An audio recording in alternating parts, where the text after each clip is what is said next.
It's all about Him. Се е само за Него. Се работи за Него. Може би доаѓате тука обременети од разни неправди од овој свет. Може би доаѓате обременети од грижи и разни мисли.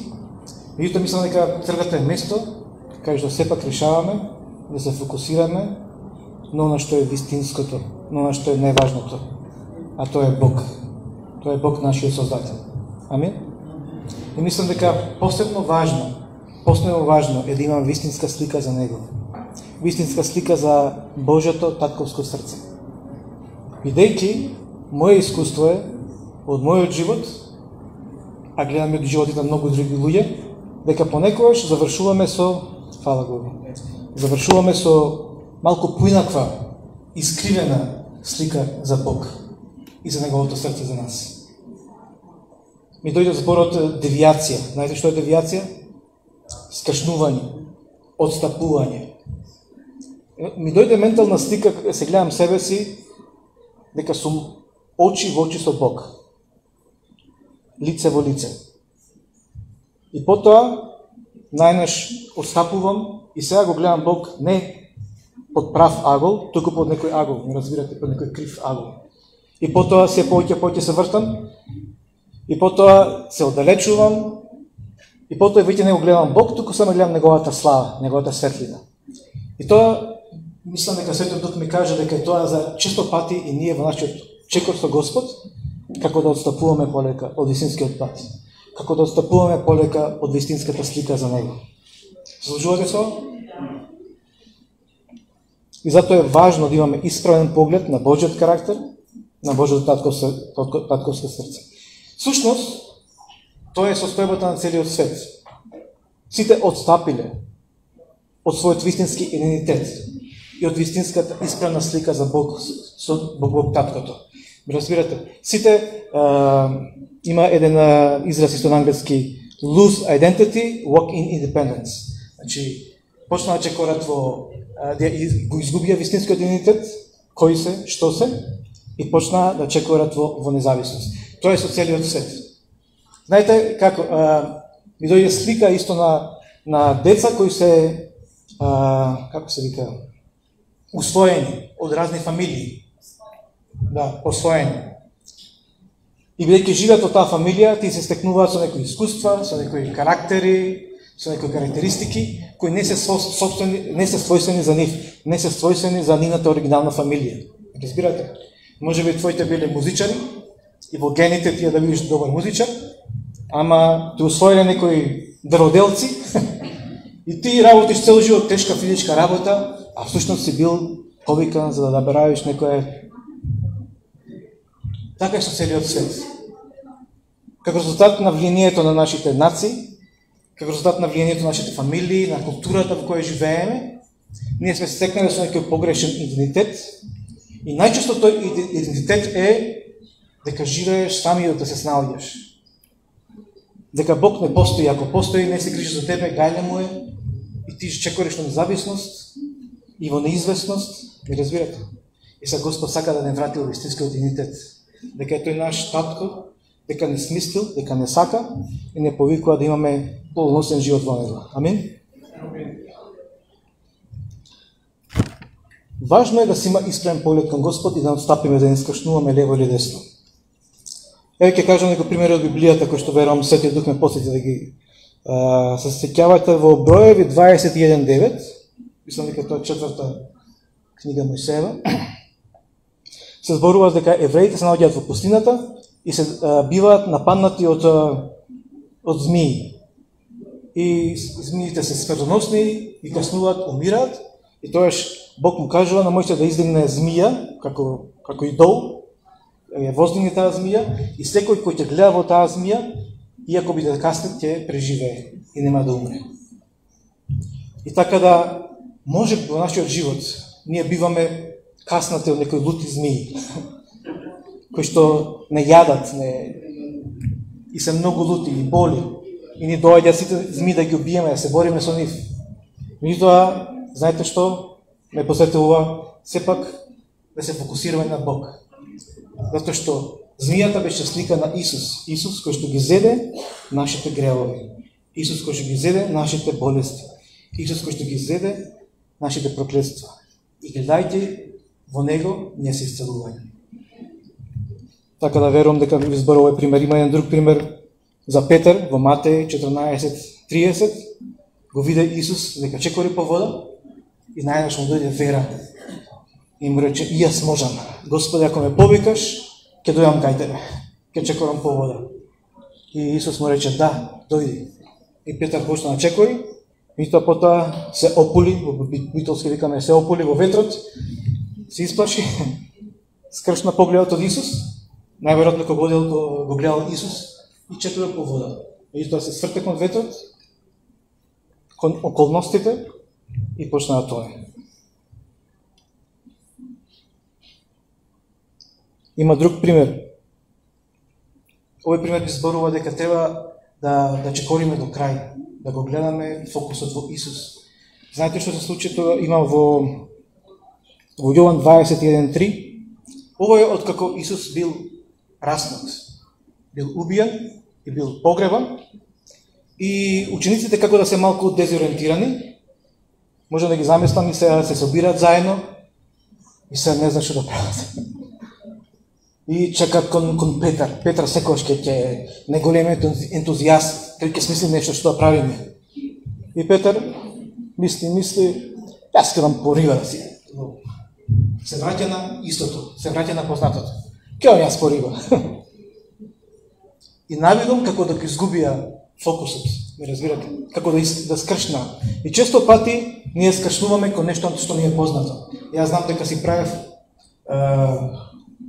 во умот план, ако изгубам работа, а изгубив еднаш, и сега се моја во слична ситуација со Маја, правев план како ќе преживеа финансиски. Ќе се преселам во Битола, нема платен кирија, што ќе работам? Ќе свирам по свадби. Може да свирам на гитара, може да свирам на бас, ќе се работам. И Господ си ми вика, ајде, не туку си играј сајкл сумот, имам подобар план за тебе. Ама стварно беше така. Уште неколку стихови ќе ви кажам. Ми се допаѓаат параболите што Исус ги кажува. Има во Матеј 13:44 до 46, каде што кажува како Божјото царство, на што наликува Божјото царство. И потоа има еден пример каде кажува дека Божјото царство, вие воопшто успевате да најдете стихови? Добро, јас не гледам. Божјото царство наликува на што беше првото? На богатство, скриено во нива. Некој го наоѓа и тоа богатство му станува извор на радост. Толку многу што решава да ја купи целата нива и да си ги има за себе си. Значи Божјото царство е нешто што не е, како да кажам, не е нешто споредно. Не е нешто покрај многуте работи, покрај кариерата, покрај децата, покрај фамилијата, покрај здравјето, нешто и црква, колку да сум духовен малце, нешто Бог, колку да не сум затуцан, малку теолошки сум поткован. Божјото царство е нешто што вреди се да оставиш и да го следиш него. Амин. Потполна предаденост, а не скршнува левови. И потоа кажува дека наликува на трговец кој што собирал бисери, го наоѓа најубавиот бисер и се продава за да го има него. Потполна посветеност. Верувам дека овие стихови ви зборуваат. Може би некој од вас има потреба во овој момент да донесат поголема одлука за Господ. Ќе одам до крај. Не скршнувам лево и десно. Може би си соочен со некои опции и највидом изгледаат, како кажам, убави и привлечни, но јас би рекол продолжи со Господ. Амин. Во 2 Коринтијани 13, 4 и 5 стих, Павле вика, испитувајте се дали сте во верата. Испитувајте се дали сте на правиот пат. Може би сум отстапил за, може би се 5 степени, може би се 30 степени, 35, меѓутоа има некоја девијација. Може би радоста не е повеќе иста во мене. Зошто е така? Што дозволив нешто да ми ја помате сликата за Господ?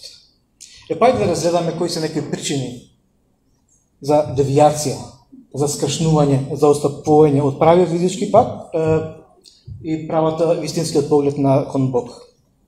Веќе знаете, во мојот долго време сум христијанин, нема се да кажам години, од 94 година, приметив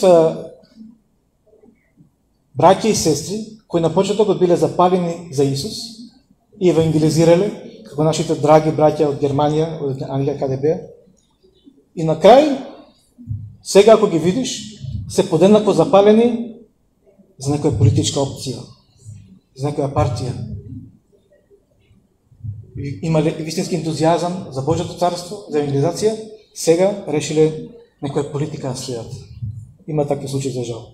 Има браќа и сестри кои што верувале пополно во исцеление, во секоја прилика, кога некој бил болен, се молеле, а сега се решава за некои други методи. Медицини, апчиња, разбирате? И тоа е нивната прва опција за здравјето. Има луѓе кои што биле потполно посветени на црквата, а сега се предале на некаква кариера во светот.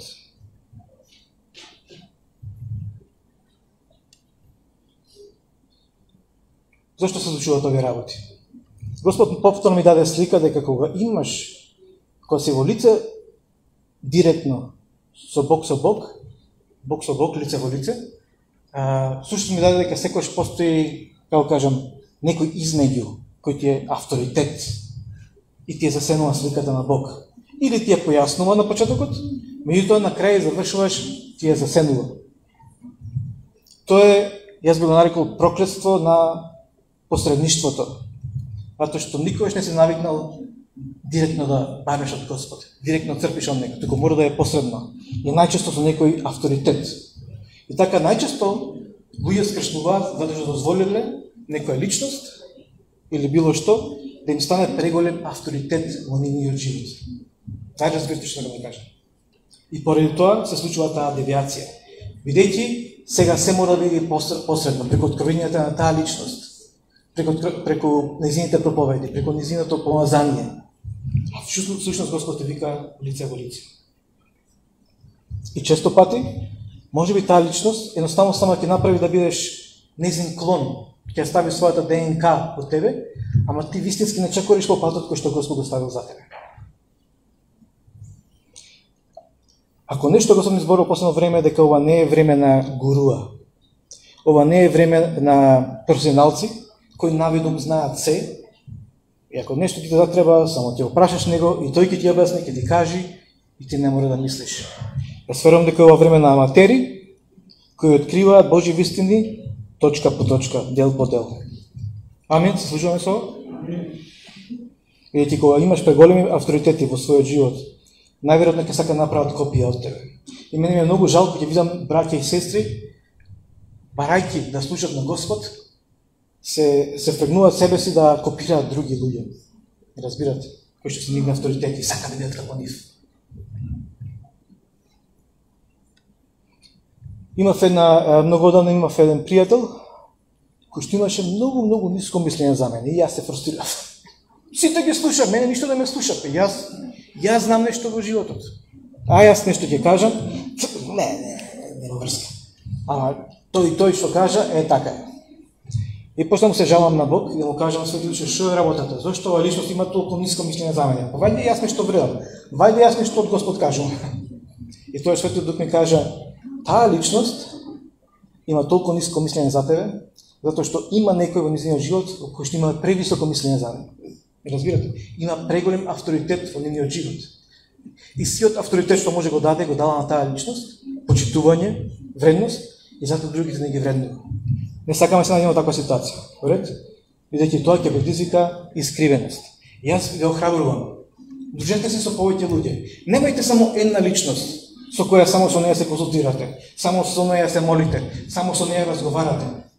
Тоа може да биде добро на почетокот, меѓутоа на крајот може да доведе до отстапување, до девијација, да станете нечија копија. Се надам дека ова беше од Господ и дека ви зборува нешто. Да не бидеме водени од фрустрација, бидејќи работите не се одвиваат по нашиот терк. Често пати гледам браќа и сестри кои што сакаат да ти служат, сакаат да благословат и дури пророкуваат и се стапуваат, меѓутоа знаете што? Нивниот мотив не е баш Божјото царство, нивниот мотив не е баш Светиот Дух, туку фрустрираност затоа што некои работи не се одвиваат како што сакаат. Јас сум прв, меѓутоа многу пати дури сум пророкувал, многу пати дури сум се застапувал до солзи за некоја личност. Зошто? Затоа што сакав одредени личности во својот живот да чекорат како што јас треба да чекам, како што јас мислам дека е искрено. И најчесто по мојот пат, а не различно од мене, разбирате. Вистинскиот авторитет е Исус.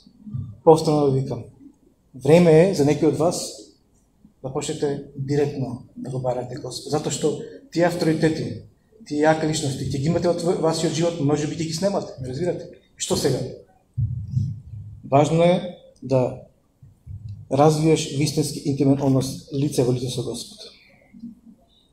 Има луѓе кои што скршнуваат од здрава доктрина кон нездрава, осудувачка, фаталистичка доктрина. И ќе ги сретнеш и се разочарани, и се зајадливи, разбирате, затоа што ако нешто те јади во тебе, ако си нешто несреден, ќе ги јадиш и другите. Има многу луѓе кои што, како кажам, полека отстапуваат од доктрините на оваа црква, затоа што се ти е дадено сега на YouTube, и таму ќе слушниш се, таму ќе научиш се, и си изложен на тие работи. И поради тоа стануваат зајадливи, осудувачки, разбирате. Има многу теории на разговор. И сето тоа ќе преднесе да го изгубиш патот. Јас би рекол, сети се на тие кои што ти зборува на почетокот. Сети се на тие кои што ти го слика Исус. И не дозволи некои, како кажам, некои луѓе кои што зборуваат за антихристи, кои што зборуваат за чипови. Не навлегувајте од тие работи. Мислам дека многу добра, здрава доктрина имавме за последните времења во оваа црква. Да не одиме натаму. Знаете, тоа обично почнува со некој мисла дека црквата скршнала, дека го нема вистинскиот поглед кон таткото, дека само зборуваме позитивни работи, треба повеќе се зборува за грев, треба повеќе се зборува за пекол, треба повеќе да се зборува за ѓаволот. Разбирате? Јас поминав низ таа фаза. И ви кажувам дека не е тоа. Тоа ќе направи само да скршнеш од здравата доктрина во Господ. Ајде спомнав ова доктрината за последните времења. Дали знаете дека низ историјата црквата била влијаена од надворешните случаи, од надворешните случаи што се случува во надворот светот, и како резултат на тоа реагира. Некаде почетокот 18-19 век имало индустријска револуција, технолошки напредок. И тогаш усвоиле доктрина за последните времења дека позитивистичка, дека црквата победува, дека ќе надвладееме, дека ќе владееме заедно со Исус. Но потоа доаѓа Првата светска војна, доаѓа Втората светска војна и се враќаат тие доктрини за антихрист, за последните времења, дека ќе доаѓаат проклетства, дека ќе доаѓаат земјотреси, дека љубовта ќе олади, ми разбирате? И така се прелекуваат луѓето. И така сега во овој момент, во моменти на некоја криза, вистинска или наметната, не знам, наречена COVID, луѓето сега слушаат се и се што и повторно почнат да зборуваат за антихристи, за чипов, за такви работи. Ве молам, одете директно кај Исус и не верувајте во тие работи. Амен? Затоа што тоа ќе допринесе да скршнете од вистинската вера во Исус. Исус е принц на мирот. Меѓутоа има луѓе кои што го злоупотребуваат овој стих. Исус вика, не дојдов да донесам мир, туку да донесам нож. Знаете, тој стих всушност се однесува за фамилијата, за твојата нација. Затоа што, како што реков, една работа што Исус сака напред твојот живот е да те одвои од таа лажен идентитет на твојата нација, на твојата фамилија и те открие кои си вистински во Господ. Исус никогаш не се радува ако некој палестинец биде убиен од евреи и да каже: "Јес! Моите евреите победуваат, овие палестинците ќе ги искорениме. Разбирате? И тоа е нешто што ќе направи да скршниш од вистинското Божјо срце. Значи, тој стих не се однесува да мразиш туѓи нации, да мразиш туѓи вери. Напротив, Исус вика, сакајте ги вашите непријатели. Ви значи ова што ви зборувам? Верувам дека достигнувам теми кои што се релевантни. И треба да се кажат. Веќе забегуваме многу. Девијација што значи забегување. Забегуваме во непотребни дискусии на интернет, и на Фейсбук или било каде, расправи, а всушност не сме повикани за тоа.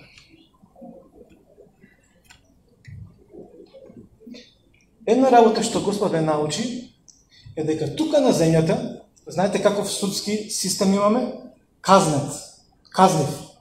Ако некој направи глупост, ако некој украде, убие, казнете, така, заслужува казна и ќе оди во затвор или смртна казна или било што. Во Божјото царство имаме друг систем кој што е систем на реставрација, на репарација. Божјото срце никогаш прво не решава да биде казнат некој, туку како можам да го оправам. Тоа го научив уште кога бев многу млад, кога многу ме нервираше татко ми. И гледав една емисија, не знам, македонски таму некои комунистични емисии имаше. Имаше некој што викаше "Куршум од черо и збогом барото". И кој ти помисла на татко ми, мене тоа ми доаѓаше. Куршум од черо и збогом барото. Казна.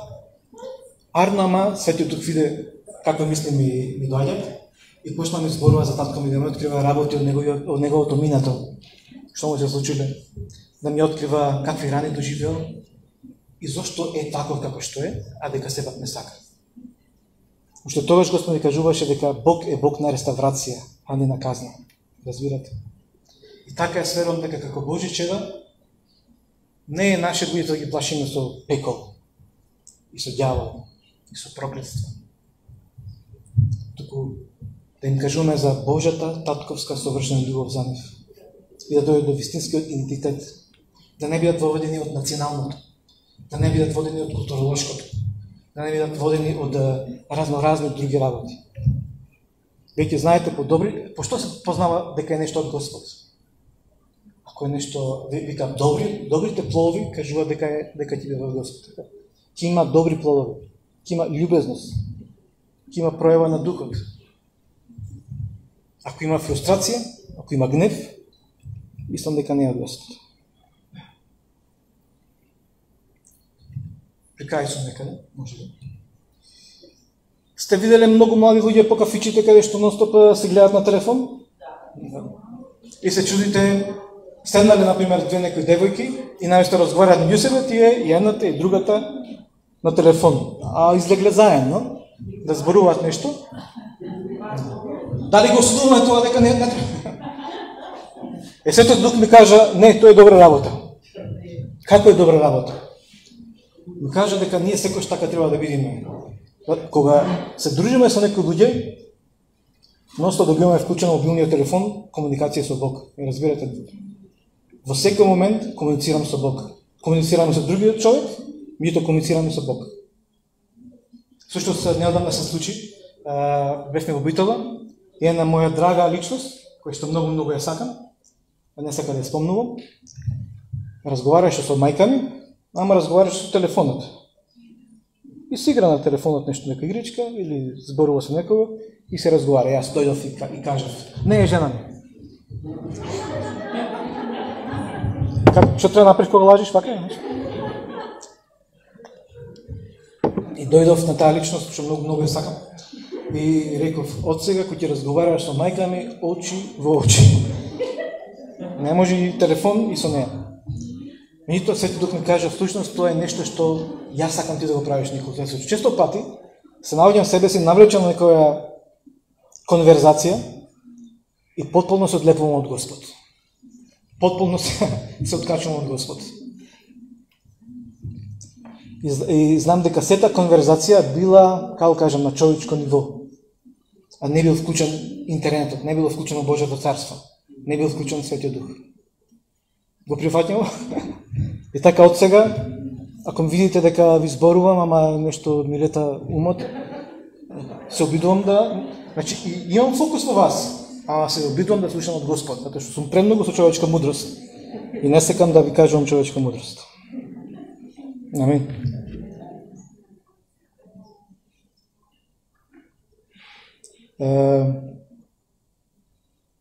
Има еден стих, Исаја 40:37, го знаете тој стих? Оние кои што чекаат на Бог. Зборот кој се употребува за, значи, имам и песна пеевме нејатиот пат, силни сме кога чекаме на Господ. Треба да чекаме на Бог.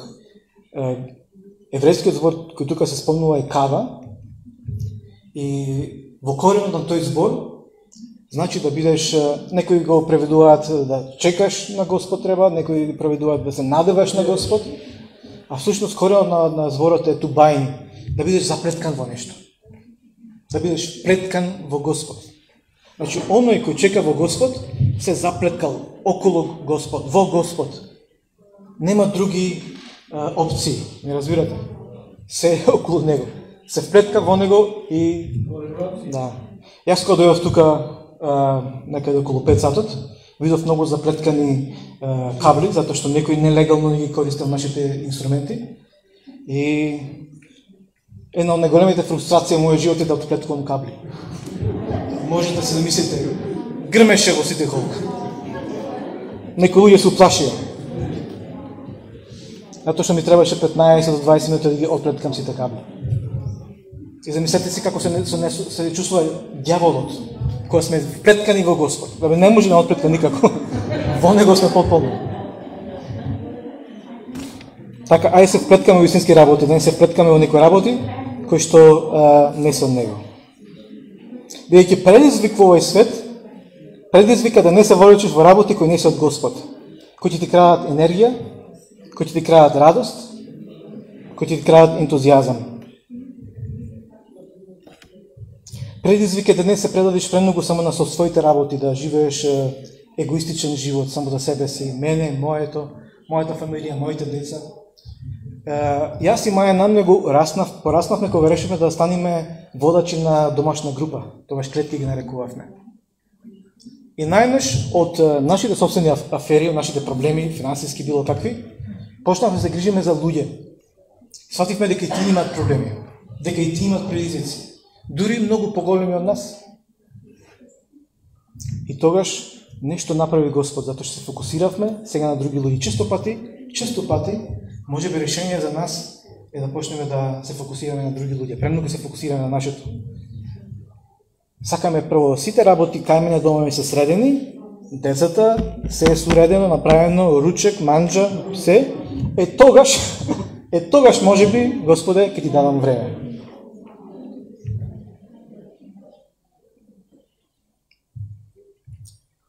Алелуја. Ми се допадна сведоштвото што го даваше човекот. И знаете, меѓутоа многу повеќе ми се допадна сведоштвото што го слушнав од таа жената во Англија минатиот пат, како се викаше, не знам, што била исцелена, Джени?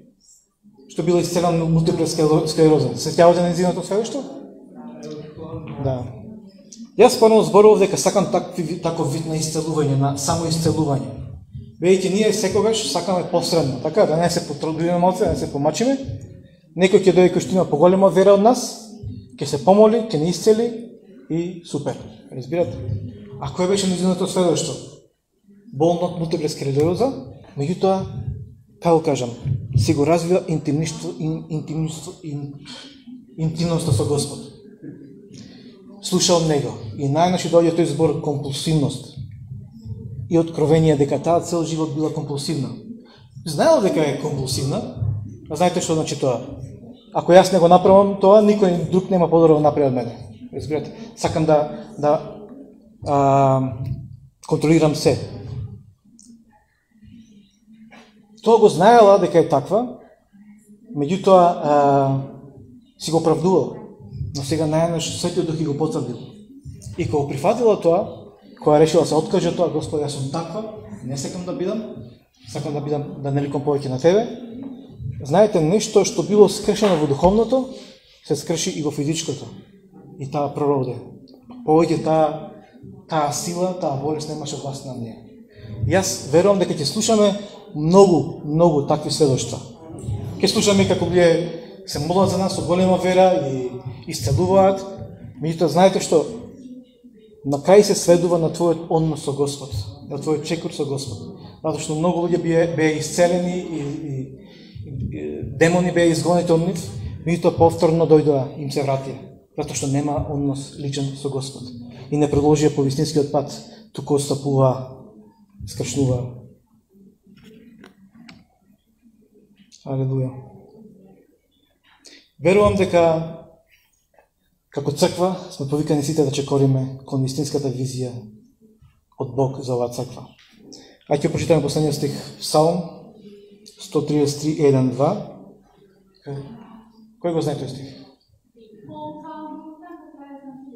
Колку е убаво кога браќата и сестрите чекорат во единство. Знаете, тоа единство и потоа вика тој како улје, како масло, много се спомена, кој што се излева по брадата на Арон. Јас верувам дека тоа единство е улјето или маслото кој што ќе ги помачка работите и ќе направи оваа црква да расте и да оди во вистинскиот од Бог возен пат. Скапосено миро врз главата што се лее по брадата. Тоа е мирото, тоа е улјето кој што ќе ги помачка работите да не шкрипат и да функционираат како што треба. И заедно како црква ќе чекориме Божјата волја. Амен, веруваме тоа?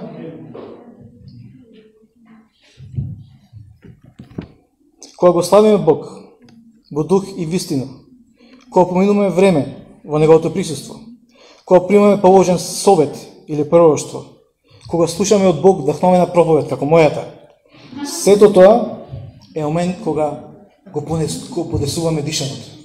Го подесуваме дишанот и повеќе нема девијација, отстапување, туку сме вистинскиот пат. Јас би рекол дека праведноста, дарот на праведност, ја отфрла девијацијата, разбирате. Бидејќи во многу јазици зборот за грев всушност е војнички термин кој значи да нишаниш и да промашиш. Разбирате? Гревот во многу јазици, па и нашиот грешка, така, промашување, значи да нишаниш и да промашиш. И сега, ако ти веруваш дека си грешен, тоа значи дека ти признаваш дека нон-стоп ќе има девијација, дека нема шанси ти да имаш исправна слика за Господ, дека нема шанси да го постигнеш неговиот пат. Ме разбирате? Дека си непоправлив, дека секојаш ќе бидеш искривен. И никогаш нема да имаш вистински увид во работите, никогаш нема да знаеш каков е Господ, никогаш нема да знаеш за себе си каков си, ниту пак за оваа креација.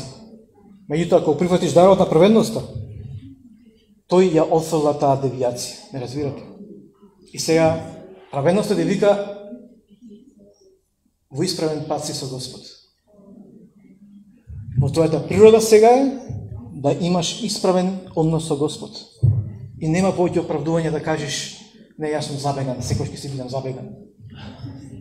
Секој ќе грешам.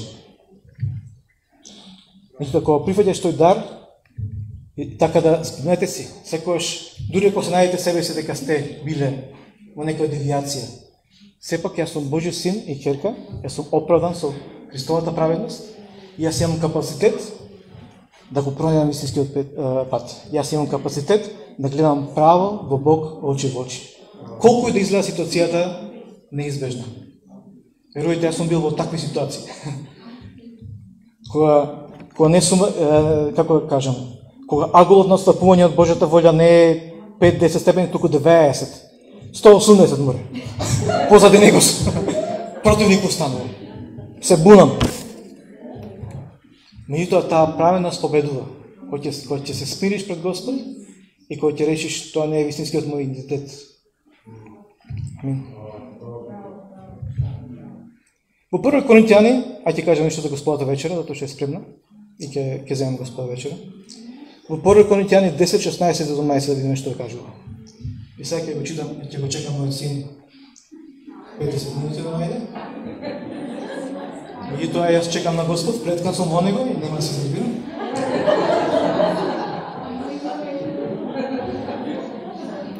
Преткан сум во Неговиот мир. Нема да излезе Негово збор од мене.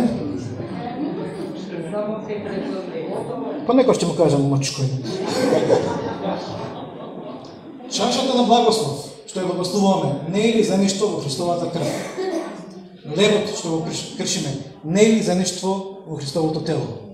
Знаете ли што е обратно од девијација? Знаете ли што е обратно од отстапување, од раздружување? Заедништво. Партнерство. Зборот кој се користи тука за заедништво е коинонија, грчкиот збор. И така и кога земаме Господа вечера на вистински начин, тогаш ние учествуваме, партнери сме во Христовата крв. Партнери сме во телото Христово. Што значи крвта? Крвта значи живот, така? Библијата кажува дека во крвта е животот. Партнери сме во животот на Исус. Тој умре, пролива својата крв за да ние имаме живот. И ние сме партнери во животот на Исус, вечниот живот. И сме партнери, имаме заедништво со Неговото тело. Неговото воскреснато тело. Неговото здраво тело.